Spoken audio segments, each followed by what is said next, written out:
ತಲೆಕೆಳಗಾಗಿ ಬೋರ್ವೆಲ್ಗೆ ಬಿದ್ದಿದ್ದ ಕಂದಮ್ಮ ಪವಾಡ ಸದೃಶವಾಗಿ ಬದುಕಿ ಬಂದಿದ್ದಾನೆ. ಐಸಿಯುನಲ್ಲಿ ಚಿಕಿತ್ಸೆ ಪಡಿತಾ ಇದ್ದ ಸಾತ್ವಿಕ್ ಇವತ್ತು ಡಿಸ್ಚಾರ್ಜ್ ಆಗಿದ್ದಾನೆ. ದೊಡ್ಡ ಗಂಡಾಂತರ ಕೂದಲೆಳೆ ಅಂತರದಲ್ಲಿ ತಪ್ಪಿದೆ. ಸಾವನ್ನೇ ಗೆದ್ದು ಬಂದ ಮಗ ಹೆತ್ತಮ್ಮನ ಮುಖದಲ್ಲಿ ನಗು ತರಿಸಿದ್ದಾನೆ. ಪುಟಾಣಿ ಸಾತ್ವಿಕ್ಗೆ ವೈದ್ಯರ ತಂಡ ಆತ್ಮೀಯವಾಗಿ ಬೀಳ್ಕೊಡುಗೆ ನೀಡಿದೆ.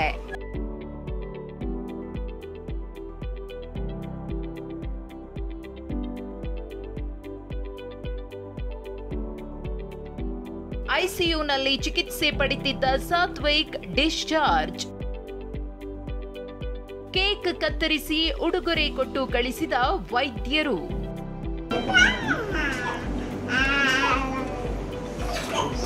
ವಿಜಯಪುರ ಜಿಲ್ಲಾಸ್ಪತ್ರೆಯಲ್ಲಿ ಚಿಕಿತ್ಸೆ ಪಡೆದಿದ್ದ ಬಾಲಕ ಸಾತ್ವಿಕ್ ಡಿಸ್ಚಾರ್ಜ್ ಆಗಿದ್ದಾನೆ.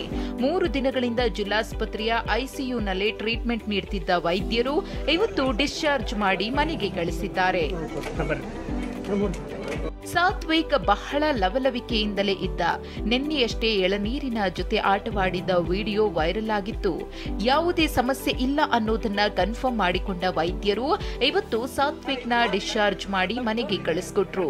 ಆಸ್ಪತ್ರೆಯಲ್ಲೇ ಕೇಕ್ ಕಟ್ ಮಾಡಿ ಸಾತ್ವಿಕ್ಗೆ ತಿನ್ನಿಸಿ ಖುಷಿ ಪಟ್ರು. ಪುಟಾಣಿಯನ್ನ ಅಪ್ಪಿ ಮುದ್ದಾಡಿ ಬೀಳ್ಕೊಟ್ರು.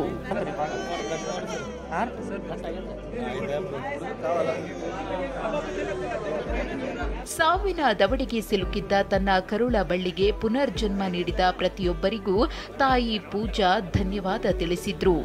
ತುಂಬಾ ಖುಷಿ ಆಗತ್ತದ.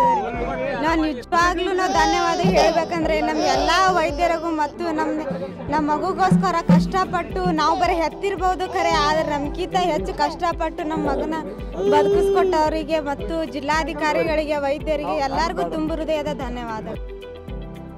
ಅಂತೂ ಬಾಲಕ ಸಾತ್ವಿಕ್ ಚಿರಂಜೀವಿಯಾಗಿ ಮನೆ ತಲುಪಿದ್ದಾನೆ. ಕಂದನ ನಗುವನ್ನ ಕಂಡು ಇಡೀ ಕರುನಾಡಿನ ಜನರ ಮುಖದಲ್ಲಿ ಮಂದಹಾಸ ಮೂಡಿದೆ. ಅಶೋಕ್ ಯಡಳ್ಳಿ, ಟಿವಿ9 ವಿಜಯಪುರ.